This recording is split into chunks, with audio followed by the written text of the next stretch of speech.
ഈ face mask എൻ്റെ ഹസ്ബൻഡിൻ്റെ മുഖത്ത് തന്നെ പരീക്ഷിച്ചു. ഹായ് ഗായ്സ്, ഇന്ന് ഞാൻ സ്ത്രീകൾക്കും പുരുഷന്മാർക്കും ഉപയോഗിക്കാവുന്ന ഒരു ഫേസ് മാസ്ക് എങ്ങനെ ഉണ്ടാക്കാമെന്ന് പറയാം.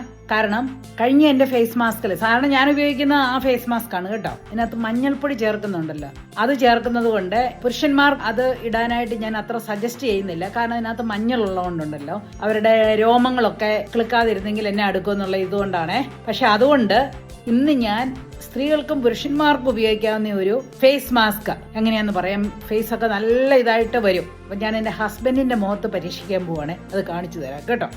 ഞങ്ങൾ രണ്ടുപേരും ഇപ്പൊ മുഖത്ത് തേക്കാൻ പോവാണ്. അപ്പൊ ഇതാണ് ഇനിഷ്യൽ ഫേസ്. അത് കഴിഞ്ഞിട്ട് ഇട്ട് കഴിഞ്ഞിട്ട് പിന്നെ കാണിക്കാം കേട്ടോ. ഇതിലേക്ക് ആദ്യമായിട്ട് നമുക്ക് 1 ടീസ്പൂൺ രക്തചന്ദനം അല്ലെങ്കിൽ റെഡ് സാൻഡൽവുഡ് പൗഡർ വേണം. പിന്നെ 1 ടീസ്പൂൺ മുൾത്താനി മിട്ടി വേണം. പിന്നെ അതിലേക്ക് ആവശ്യത്തിന് റോസ് വാട്ടർ ഒഴിച്ച് നല്ലവണ്ണം ഒരു പേസ്റ്റ് ആക്കി എടുക്കണം. നല്ല സോഫ്റ്റ് ആയിട്ട് നമുക്ക് മുഖത്ത് പുരട്ടാൻ പാകത്തിനുള്ള ഒരു പേസ്റ്റ് ആക്കി എടുക്കണം. ഇനി അതൊന്ന് മുഖത്ത് പുരട്ടണം. ഞാൻ എൻ്റെ ഹസ്ബൻഡിൻ്റെ മുഖത്ത് തേക്കാൻ പോവാം.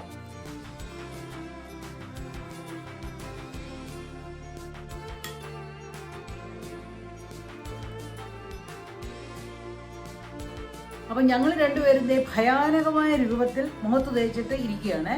ഒരു 20 മിനിറ്റ്സ് നേരം ഇങ്ങനെ ഇരിക്കണം. അത് കഴിഞ്ഞിട്ട് നമുക്ക് കഴുകിക്കളയാം. ഇതിപ്പം ഞങ്ങളുടെ രണ്ടുപേരുടെയും മുഖം നല്ലവണ്ണം ഉണങ്ങിയിട്ടുണ്ട്. ഇനിയും പോയിട്ട് ഒന്ന് വെള്ളം ഒന്ന് പൊത്തി നല്ലപോലെ സ്ക്രബ് ചെയ്ത് കഴുകിയിട്ട് വരാം. അപ്പം ഞങ്ങൾ രണ്ടുപേരും ഫേഷ്യലൊക്കെ കഴിഞ്ഞേച്ച് വന്നിരിക്കും. ചോദിച്ചാലും മുഖത്തിന് നല്ല വ്യത്യാസമുണ്ട് കേട്ടോ. അപ്പം ഈ പിക്ചർ എടുത്തു കഴിഞ്ഞപ്പം അത്രയ്ക്കൊന്നും കാണുന്നില്ല, പക്ഷെ നല്ല വ്യത്യാസമുണ്ട്. നല്ല സോഫ്റ്റാണ്, ഫേസൊക്കെ നല്ല സോഫ്റ്റ് ആയിട്ടും ഉണ്ട്. ശരിക്കും നല്ലൊരു ഫ്രഷ്നെസ് ഉണ്ട്, വ്യത്യാസമുണ്ട്. അതിനുശേഷം നമുക്ക് നിങ്ങൾ ഉപയോഗിക്കുന്ന മോയ്സ്ചറൈസർ ഉപയോഗിച്ചാൽ മാത്രം മതി. ഇതൊരാഴ്ചയിൽ ഒരു 2 പ്രാവശ്യം ഇതും ചെയ്യാം. അങ്ങനെ ഒരു 2 ആഴ്ച കഴിയുമ്പോൾ ഡെഫിനറ്റ്ലി നല്ല വ്യത്യാസം വരും.